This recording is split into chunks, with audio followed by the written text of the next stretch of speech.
बहुत समय पहले प्राचीन भारत की पवित्र भूमि में, जहां नदियां वेदों के मंत्र गुनगुनाती थीं और पहाड़ समय के मौन साक्षी थे, एक महान संत रहते थे, आर्षि वेदानंद। वे साधारण संत नहीं थे। उनका तेजस्वी स्वरूप शांति, ज्ञान और आत्मविश्वास की शक्ति से परिपूर्ण था। वे गांव-गांव घूमते, धन या अनुयायियों की तलाश में नहीं, बल्कि लोगों के हृदय में ज्ञान, आत्मविश्वास, सकारात्मकता, सकारात्मकता और आनंद, हैप्पीनेस की ज्योति जलाने के लिए। एक दिन आर्षि वेदानंद एक छोटे से गांव सुखपुरा पहुंचे। नाम तो सुखपुरा था, परंतु वहां के लोग सुख से कोसों दूर थे। वे चिंता, असुरक्षा और भविष्य के डर में डूबे हुए थे। किसान अपनी फसल को लेकर आशंकित थे, युवा अपने सपनों को पूरा करने में झिझकते थे और महिलाएं अपने संघर्षों में उलझी हुई थीं। जब ऋषि गांव में घूम रहे थे, एक बालक अर्जुन उनके पास आया और बोला, हे ऋषिवर, इस गांव के लोग हमेशा भय में जीते हैं। वे मानते हैं कि वे अपनी तकदीर नहीं बदल सकते। क्या आप उनकी मदद करेंगे? ऋषि वेदानंद मुस्कुराए और गांव वालों को शाम को बरगद के पेड़ के नीचे इकट्ठा होने को कहा। शाम को जब सब लोग एकत्र हुए, ऋषि ने एक कथा सुनाई।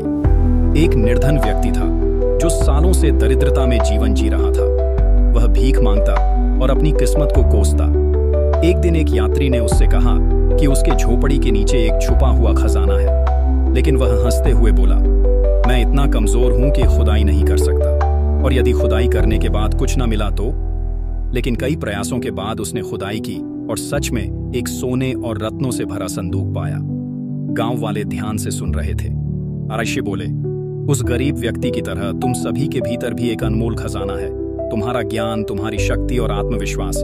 लेकिन तुम भय और संदेह में डूबे रहते हो और कभी अपने भीतर झांकते ही नहीं। एक किसान राघव बोला, परंतु आर्षिवर, हम गांव वाले साधारण लोग हैं, हम में बदलाव लाने की शक्ति कहाँ है? ऋषि ने जमीन से एक बीज उठाया और कहा, यह छोटा सा बीज देखने में कमजोर लगता है, लेकिन इसके भीतर एक विशाल वृक्ष बनने की शक्ति है। यह स्वयं पर संदेह नहीं करता, यह बस बढ़ता है। फिर तुम स्वयं पर क्यों शक करते हो? आत्मविश्वास रखो। आर्षि की बातें सुनकर गांव की एक युवती मीरा, जो हमेशा से वैद्य बनना चाहती थी लेकिन समाज के डर से पीछे हट जाती थी, प्रेरित हुई। उस रात उसने संकल्प लिया कि वह चिकित्सा का ज्ञान प्राप्त करके गांव की सेवा करेगी। अगली सुबह आर्षि वेदानंद ने एक वृद्ध को उदास बैठे देखा। उन्होंने पूछा, तुम इतने दुखी क्यों दिख रहे हो? वृद्ध बोले, मैंने जीवन भर मेहनत की, फिर भी कभी सच्चा सुख नहीं पाया। जब मेरे पास बहुत था, तब भी मैं खोने के डर में जी रहा था। ऋषि हंसकर बोले, सुख न धन में है न भविष्य में, यह इसी क्षण में है। नदी समुद्र तक पहुंचने का इंतजार नहीं करती, वह बहते हुए ही आनंदित रहती है।